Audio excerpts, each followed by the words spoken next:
बिस्मिल्लाहिर्रहमानिर्रहीम, अस्सलाम वालेकुम। मैं हूं करामत मुगल और मेरे साथ है वसीम मलिक। वसीम, बहुत शुक्रिया आपके वक्त का। तकरीबन यहाँ से 11,395 किलोमीटर दूर यूएस कांग्रेस में एक बिल पेश किया ओवरसीज़ पाकिस्तानियों का कमाल के 368 उस बिल के हमायत में वोट पड़ते हैं, 7 वोट सिर्फ उसके मुखालिफ पड़ते हैं। बात ये नहीं है कि हमारा तमाशा पूरी दुनिया में हो रहा है, काजी साहब ख़त लिख के तो जिहाद पेश करते हैं, ये बात भी नहीं। बात यह है कि पाकिस्तानियों का मैंडेट चोरी कैसे हुआ, उसकी बुनियाद कहाँ से डाली गई। क्या काजी साहब कल जो समाअत फरमा रहे थे उसमें बार बार उनके साथी जजेस भी उस मामले की तरफ बात लेके आ रहे थे कि ये जो 13 जनवरी को आपने बीज बोया था, ये वो दरख्त उग रहा है, उसके तने पूरी दुनिया में फैल रहे हैं और पूरी दुनिया हम पर लान तान कर रही है, हमारे मैंडेट शुदा हुकूमत को तस्लीम करने से इनकारी है। आज जो अमरीकी कांग्रेस में हुआ, क्या काजी साहब के लिए होश में लाने के लिए वो इंजेक्शन काफ़ी है, या काजी साहब उनको भी ख़त लिखने के बजाय जाएंगे, उनकी आंखें और ज़ुबानें नोचेंगे? अच्छा, सबसे पहले तो कराम साहब आपका बेहद शुक्रिया। मैं एक चीज़ बड़ी वाज़ेह करना चाहता हूँ। देखिए, हम चीफ जस्टिस काजी फ़ाइज़ ईसा के 13 जनवरी बल्ले के इंतखाबी निशान सैम्बल से मुतल्लिक़ निशान के हवाले से तो बड़े पिटते हैं, लेकिन मेरे नज़दीक वो उन इक़दामात में से एक इक़दाम तो ऐसा हो सकता है जिसमें इंतखाबात पर सवालात उठ सकते हैं जी, और जिसमें पाकिस्तान की सबसे बड़ी पॉलिटिकल पार्टी या आप और मैं किसी मफरूज़े की बुनियाद पर नहीं बल्कि तमाम तर हालात के बावजूद भी 8 फरवरी के जो नताइज आए उसके बिहाफ पर कह रहे हैं, पाकिस्तान तहरीक इंसाफ को कॉर्नर करने के लिए जो हमारी उस वक्त की और मौजूदा भी फौजी इस्टेब्लिशमेंट हो, हमारी उस वक्त की केयरटेकर सेटअप हो या फिर इमरान खान के मुखालिफ सियासी जमातें हों, उनके साथ मिलकर यहाँ सुप्रीम कोर्ट ऑफ पाकिस्तान से जो सहूलतकारी हुई बड़ी माजत के साथ, उसमें बल्ले के इंतखाबी निशान नहीं है सिर्फ। अब अगर शुरू करते हैं तो आप फिर शुरू करें 15 दिसंबर से। बिल्कुल ऐसे ही है। जब 15 दिसंबर को पाकिस्तान तहरीक इंसाफ की उस दरख्वास्त पर कि ये जो ब्यूरोक्रेसी है इसके मातहत इलेक्शन नहीं करवाने चाहिए क्योंकि यही हमारे खिलाफ इंतकामी कार्रवाइयाँ कर रहे हैं, चीफ जस्टिस काजी फ़ाइज़ ईसा ने नहीं माना। इलेक्शन कमीशन ऑफ पाकिस्तान का फैसला अप होल्ड किया कि पूरे मुल्क में जो रिटर्निंग अफसरान होंगे, ROs DROs होंगे, प्रिजाइडिंग अफसरान होंगे, वो कहाँ से होंगे? वो ब्यूरोक्रेसी से होंगे, जुडिशरी से नहीं होंगे। सही। फिर आप मजीद आगे बढ़िए, उसी टाइम स्पैन में एक लेवल प्लेइंग फील्ड का केस भी आया, जी बिल्कुल, जिसे नहीं सुना गया, जिसमें भी इलेक्शन कमीशन ऑफ पाकिस्तान को दुरुस्त और पाकिस्तान तहरीक इंसाफ को गलत ठहराया गया। ये दूसरा इकदाम था। तीसरा इकदाम फिर ऑब्वियसली बल्ले के इंतखाबी निशान से मुताल्लिक था। फिर चौथा इकदाम, ये सारे मामलात हो गए और उसके बावजूद भी आपको याद है कि जब 14 मई को चीफ जस्टिस बंदयाल की अदालत से पंजाब में इंतखाबात की तारीख दी गई थी, तो उस वक्त हमारे जो PDM हुकूमत थी, ये अटॉर्नी जनरल थे गालिबन, हमारी जो पूरी रियासत का नैरेटिव था, हमारे चंद साफी दोस्तों को भी नैरेटिव था कि जी आप आइन के आर्टिकल 224(2) को अकेले क्यों पढ़ते हैं, साथ मिला के आप साथ मिला के पढ़े। आइन के दिन में पढ़ेंगे तो ये होगा, रात में पढ़ेंगे तो ये होगा। जी, वो अगर इस वक्त इंतखाबात हो गई तो वो लेवल प्लेइंग फील्ड नहीं रहेगी जी। ये जो दोनों आर्टिकल हैं ये एक दूसरे के साथ मिला के पढ़े जाएंगे, इन्फ्लुएंस करेंगी वफाकी। और इलेक्शन कमीशन का भी यही नैरेटिव था। हमारे कुछ दोस्त जो है वो अपने फेफड़ों का जोर लगा लगा कर चीख कर बताते थे कि इसी वजह से इंतखाबात नहीं हुए। लेकिन जब फिर अब 8 फरवरी के इंतखाबात होते हैं तो फिर वो आइन का आर्टिकल 218(3) वो तमाम दोस्त भी उसे पढ़ने से भूल जाते हैं और सुप्रीम कोर्ट ऑफ पाकिस्तान जो कस्टोडियन ऑफ कॉन्स्टिट्यूशन है, जो चीफ जस्टिस काजी फ़ाइज़ ईसा कल की अदालत में बैठकर कह रहे थे ना कि जी आज अब हमने 3 जजेस से काजी साहब ने क्या एक दफा भी जिक्र किया कि वायलेशन तो 6 नवंबर से शुरू हुई है। छोड़ दें उस बात को, मैं कल की आपको काजी साहब की ऑब्जर्वेशन का हवाला दे रहा हूँ। हाँ, सबसे पहले तो 6 नवंबर से किया जाना चाहिए था, चाहे वो पाकिस्तान तहरीक इंसाफ से सदर मुमलिकत आरिफ अलवी थे, आर्टिकल 6 लगना था तो लगाना चाहिए था, सुप्रीम कोर्ट को अपनी फाइंडिंग देनी चाहिए। हर बात पे गवर्नर, इलेक्शन कमीशन तो बताएं। तो चीफ जस्टिस काजी फ़ाइज़ ईसा साहब ने कल के रोज भी कहा कि उन्हें अपना जो ओथ है वो फिर याद आ रहा है, तो उसी ओथ में लिखा हुआ है कि आप आइन के मुहाफिज हैं, तो फिर आइन के आर्टिकल 218(3) को यकसर नजरअंदाज कर दिया गया। तो इन तमाम तर जब इकदामात को आप पढ़ेंगे तो बड़ी माजत के साथ मुझे ये नजर आता है कि इस अदालत से जो सहूलतकारी उस सारे मामलात में हुई, तो उस पर फिर आपने बजा फरमाया कि खतूत में भी उसका इजहार किया गया, जो खत लिखा गया गालिबन यूरोपीय यूनियन को लिखा गया था, ब्रिटिश काउंसिल जी, उनके जो यहाँ पर पाकिस्तान में नुमाइंदे थे। तो अब एग्जैक्टली आज के रोज़ अमेरिका से भी कुछ इस तरह की इतलात आ रही हैं कि वहाँ की जो कांग्रेस है उसमें एक रेजोल्यूशन पास हुई है, 368 वोट उसके हक में आए हैं और 7 वोट उसके मुखालिफ आए हैं, और जिसमें मुतालबा किया गया है कि पाकिस्तान में एक तो ना सिर्फ 8 फरवरी के इंतखाबात में फ्री एंड फेयर इन्वेस्टिगेशन की जाए, बुनियादी इंसानी हकूक़ को प्रोटेक्ट किया जाए, साथ में कुछ छोटा तमाचा ये नहीं है, बड़ा तमाचा वो है जो जिस हालात में ये इंतखाबात हुए और मुखालिफ पार्टी के साथ जो सलूक किया है। तो एग्जैक्टली तो वो ये सिर्फ आज जो वहाँ से ये आवाज़ उठी है ये पहली मरतबा नहीं उठी, और जीन मैरियट के जो आसमा जहांगीर कॉन्फ्रेंस में उन्होंने एक खिताब किया था, उसके जवाब में जो काजी साहब ने खत लिखा था उससे भी पहले है। 8 फरवरी के इंतखाबात होते हैं, आप 9 फरवरी की तारीख को जाइए, उस रोज़ भी यूरोपीय यूनियन, उस रोज़ भी जो बरतानिया, वहाँ की जो स्टेटमेंट्स आई थी तो वो बराह रास्त उसमें जिक्र था कि एक सियासी जमात को, बड़ी सियासी जमात को पाकिस्तान की अदलिया के जरिए कॉर्नर किया गया। ने जो लिखा था उसमें ये जुमला लिखा था कि अदलिया ने अपना शोल्डर दिया है। एग्जैक्टली तो ये सारे वो मामलात थे। तो अब उस हवाले से एक और आवाज़ उठी है, तो अब इंतज़ार कीजिए कि मुमकिन है कि चीफ जस्टिस काजी फायज़ ईसा साहब यहाँ से एक और ख़त लिखें और उस ख़त के ज़रिए अपना जो मौक़िफ़ है वो पेश करें। तो बड़ी माज़रत के साथ अब हमारे यहाँ ना एक और भी यहाँ पर रिवायत पड़ चुकी है कि फ़ैसले पहले अदालतों में हुआ करते थे, अब खतूत में भी होते हैं, और ना सिर्फ खतूत में होते हैं, चैम्बर्स में भी फ़ैसले होते हैं। सही। तो चीफ जस्टिस काजी फायज़ ईसा साहब को तो शायद पता ही नहीं था कि आप लोग, हम लोग उनके ऊपर तनकीद करते हैं कि जी उन्होंने वो जो डिसाइड कर दिया कि रिव्यू पेंडिंग था, जेर इल्तबा था, और उन्होंने ख़त लिख दिया और अपने जो जजमेंट है उसकी तौजीहात पेश की, तो नहीं करना चाहिए था। तो फिर उन्होंने अगले दिन बताया कि उन्हें पता ही नहीं था कि यहाँ रिव्यू फाइल हुआ है। हालांकि प्रपोज काज लिस्ट में एक बार लगाया गया था, और जस्टिस मुसर्रत इलाली साहिबा जो हैं वो अलील थी, बेंच में शामिल नहीं थी, उनके ऊपर हार्ट सर्जरी हुई है, वो इन दिनों छुट्टियों पे हैं, तो उस वजह से वो केस फिर फाइनल काज लिस्ट में नहीं आया था। तो जो दूसरा मामला था वो जब इमरान खान साहब यहाँ नैब तरमीम केस में पेश हुए, वो एक्स पार्टी डिसीजन कर दिया गया, वो जो दरखास्त थी उसको सुना ही नहीं गया, चैम्बर में बैठकर या फिर कमेटी रूम में बैठकर 5 जजेस ने 4-1 की अक्सरियत से आकर फैसला सुना दिया, और बाद में वो सारी एग्जैक्टली, और बाद में वो जो उसका तफसीली तहरीरी फैसला जारी किया गया उसमें वो सारा कुछ बताया गया, मफरूजों की बुनियाद पर हमने ये फैसला किया है, और आखिर में आकर बताया गया कि कुछ भी होता उसका आखिरी पैराग्राफ अगर पढ़ें कि जी सुप्रीम कोर्ट ने ये फैसला अपने हाथ में ले लिया कि लाइव स्ट्रीमिंग होगी या नहीं होगी ये तय हम करेंगे, मुफाद आमा होगा या नहीं होगा ये तय हम करेंगे। हालांकि ऑलरेडी मुफाद आमा तय कर चुके थे कि उस केस में मुफाद आमा नहीं है। मुफाद आमा की एक छोटी सी मिसाल आपको दे देता हूँ, यहाँ तो हर केस को मुफाद आमा का केस बना दिया जाता है, और मुफाद आमा का इससे बड़ा केस क्या होगा कि आप बड़ा क्रेडिट लेते हैं कि आपने सुप्रीम कोर्ट की लाइव स्ट्रीमिंग शुरू की, नो डाउट ये आपका क्रेडिट बनता है, और फिर आपने वो जो सुप्रीम कोर्ट का यूट्यूब चैनल बनाया, सुप्रीम कोर्ट का जो यूट्यूब चैनल बनाया, जिस रोज इमरान खान साहब को मुतवक्का तौर पर पेश किया जाना था,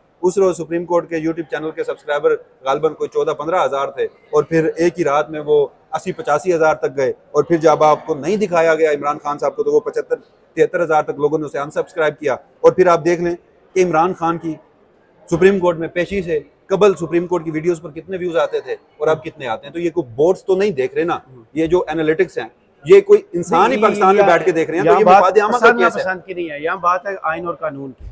आप पहले वो मुकदमा जो है वो लाइव स्ट्रीम करते हैं, मुफाद आमा का 2 मरतबा किया जाता है, जो ही इमरान खान की पेशी होती है वो मुफाद आमा का मुकदमा ही नहीं रहता। तो मुख्तलिफ उसमें तजादात तो थे। तो बहरहाल अब इंतजार करें, और क्या कह सकते हैं कि अब मजीद इस पे जो आज के रोज यूएस कांग्रेस में हुआ है उस पर क्या पाकिस्तान के वजारत खारजा की तरफ से कोई रिस्पांस आता है, लेकिन वजारत खारजा की तरफ से ना आया। तो हाल ही में कल एक और शख्सियत हमारी मौजूद, उन्होंने एक इजाफी कलमदान वजारत खारजा का अपने कंधों पे संभाला था, तो शायद उनकी तरफ से पहले चाइना यहाँ पे आता है, कॉन्फ्रेंस करता है, वो बताता है कि आपके मुल्क में अदम इस्तेहकाम क्यों है, कि सबको मिल के बैठना पड़ेगा। फिर अमेरिका आता है, वो हमें बताता है कि आपके मुल्क के सबसे बुरे इलेक्शंस हुए हैं, उनकी तहकीकात होनी चाहिए, हरेसमेंट हुई, डिटेंशन हुई, सब कुछ हुआ। ये घर ठीक कौन करेगा? अगर काजी साहब ने वो फैसला ठीक दिया होता तो आज ये हालात होते। देखिए ये जो पूरा एक सेटअप बनाया गया है ना, ये सिर्फ चीफ जस्टिस काजी फायज़ ईसा की कोशिशों से नहीं है। कुछ लोगों को बुरा लगा है, वो यहाँ से चले गए हैं। चीफ जस्टिस काजी फायज़ लाइटर नोट तो मैं ये कह रहा था कि ये सिर्फ चीफ जस्टिस काजी फायज़ ईसा को हम मोरद इल्ज़ाम तो ठहरा देते हैं, लेकिन इसमें और भी बहुत सारे किरदार हैं। Chief justice is one of them. तो दुरुस्तगी की अगर आप बात कर रहे हैं ना, तो वो फिलहाल भूल जाइए। अच्छा, बजट आपने पेश कर दिया, अब आप मान रहे हैं कि वो IMF का बजट है। कल शहबाज शरीफ साहब ने भी जो तकरीर की पार्लियामान में, आपको मैं आज एक और खबर देता हूँ जी।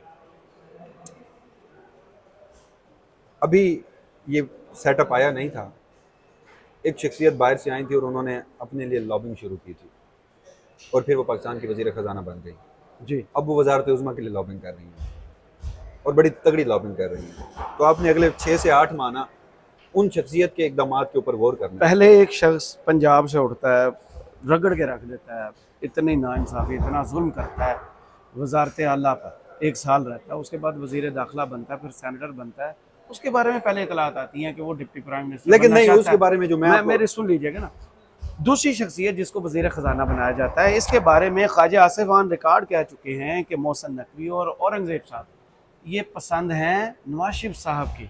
लेकिन वही जमात डिप्टी प्राइम मिनिस्टर के ओहदे की तरफ जब वो बढ़ने लगते हैं मोहसिन नकवी साहब, तो जद्दा से बैठ के नोटिफिकेशन हो जाता है कि इसहाक डार साहब डिप्टी प्राइम मिनिस्टर हैं, उनका रास्ता रोका जाता है।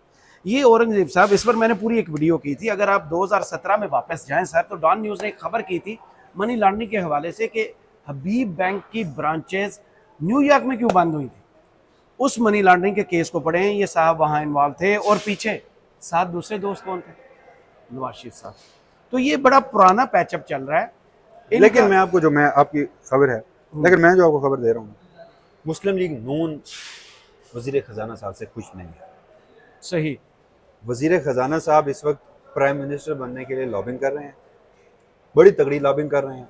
जिन शख्सियात के ज़रिए उन्होंने वजारत ख़जाना की लॉबिंग करवाई, यहाँ पे F9 पार्क के सामने एक बड़ा ज़बरदस्त सा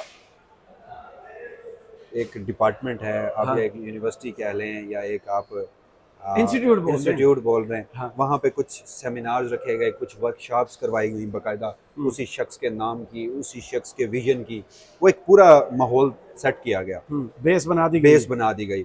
और जो लॉबिंग 6-7 महीने का जो उसका नतीजा था, फिर वो वजारत ख़जाना की सूरत में हासिल हुआ। अब इस्लामाबाद के सबसे पोश तरीन सेक्टर में E7 2 घर लिए गए हैं। अच्छा, वहाँ पे रोज़ाना की बुनियाद पर मुलाकातें जारी हैं।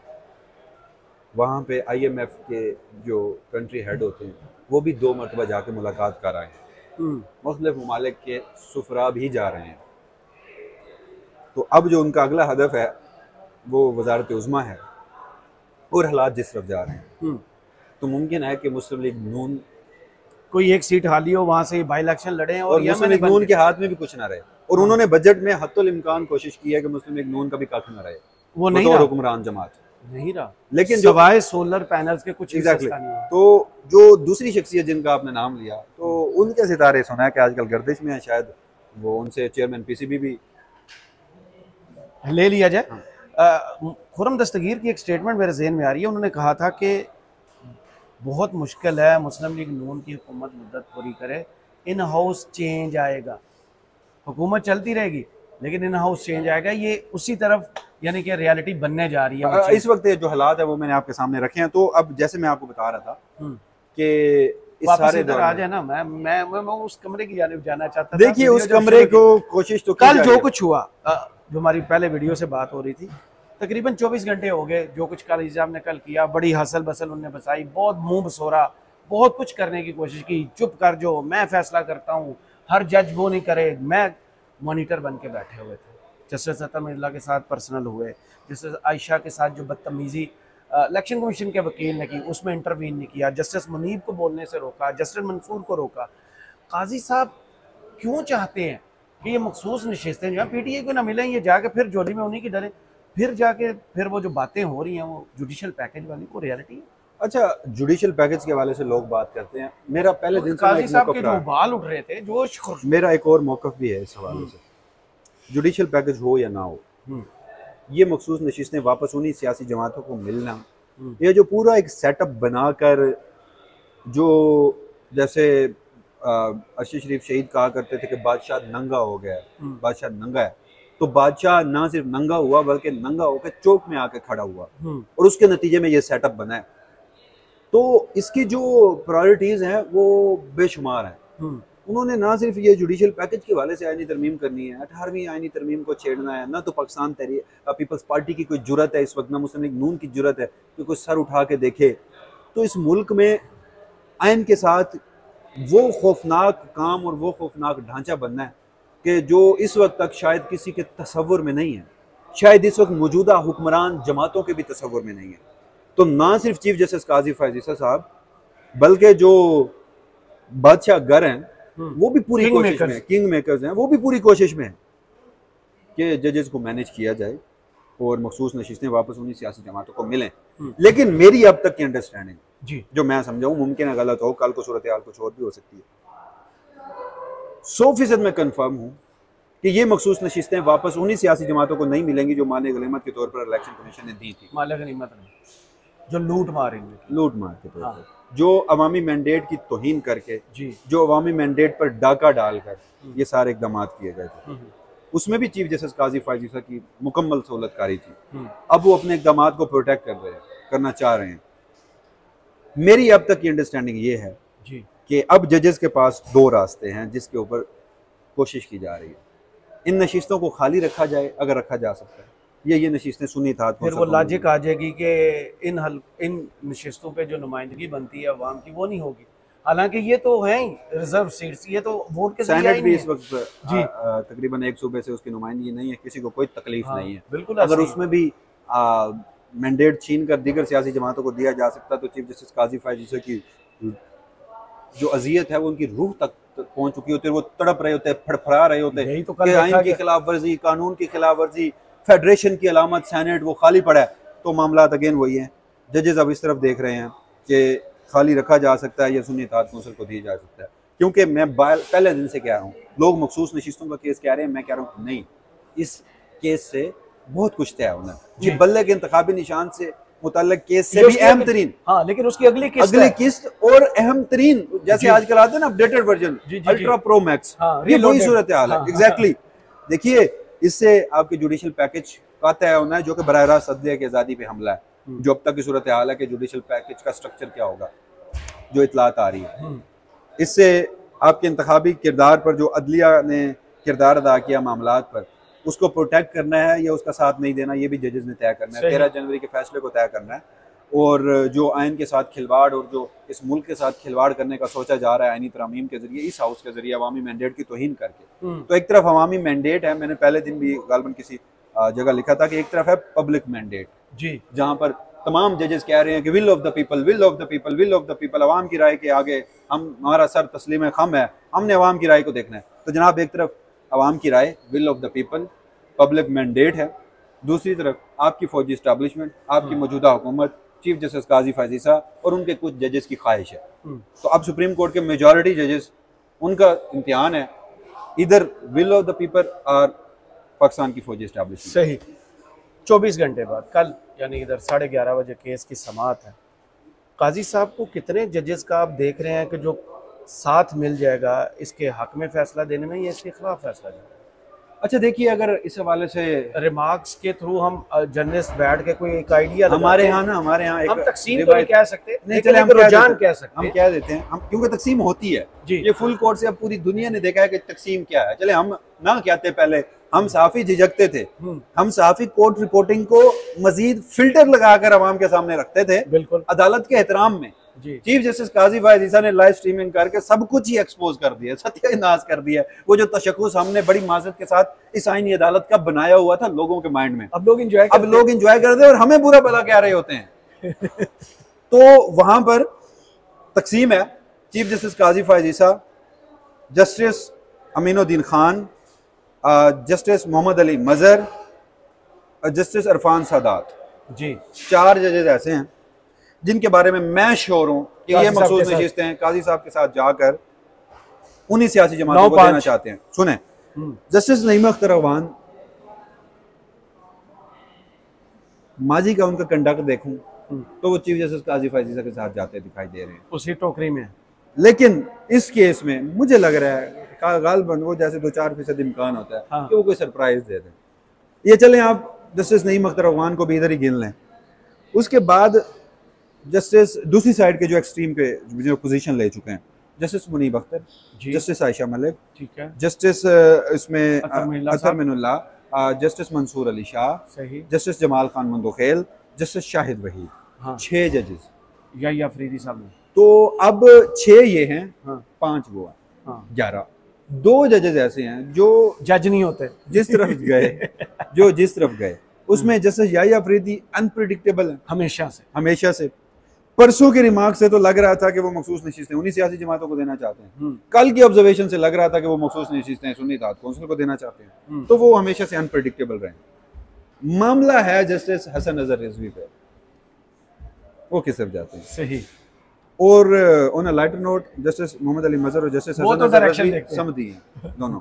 हाँ समझी है। और कराची से ताल्लुक भी रखते हैं, तो जब भी मामला फंसता है ना, काम कराची आता है कि कराची किस तरफ जा जाएगा। तो इस मौके और फिर हमेशा कराची अवामी तवक्कुआत के बरक्स गया, बड़ी माजरत के साथ। कराची नहीं, कराची के कुछ मुअज़्ज़ज़ जजेस, जी जी, ये उनकी राय है, उनका एक फैसला है, उनकी भी तोजीहात होंगी। सलीम अज़हर साहब के बारे में हम सब वो क्योंकि फैसला है, जब वो उसका एक आप फैसला दे देते हैं, पब्लिक प्रॉपर्टी है, तनकीद करना हमारा हक है। तो अब ये क्लैरिटी जो अब तक मैं समझा हूँ जजेस की है, तो अब देखते हैं public mandate, will of the people, इधर फौजी एस्टैब्लिशमेंट सही। और जो हमें 7 समंदर पार से काजी साहब को होश में लाने का इंजेक्शन लगता है, देखते हैं काजी साहब उनकी आंखें नोचते हैं, जुबानें नोचते हैं, या कोई खत फिर मंजरे आम पर आता है कि पाकिस्तान के साथ जो सलूक काजी साहब की वजह से हुआ है उसका तमाशा पूरी दुनिया देखती है। बहुत शुक्रिया वसीम मलिक आपके वक्त का। कमेंट्स बॉक्स में ज़रूर बताइएगा वीडियो आपको कैसी लगी। इजाज़त दीजिए, अल्लाह हाफ़िज़।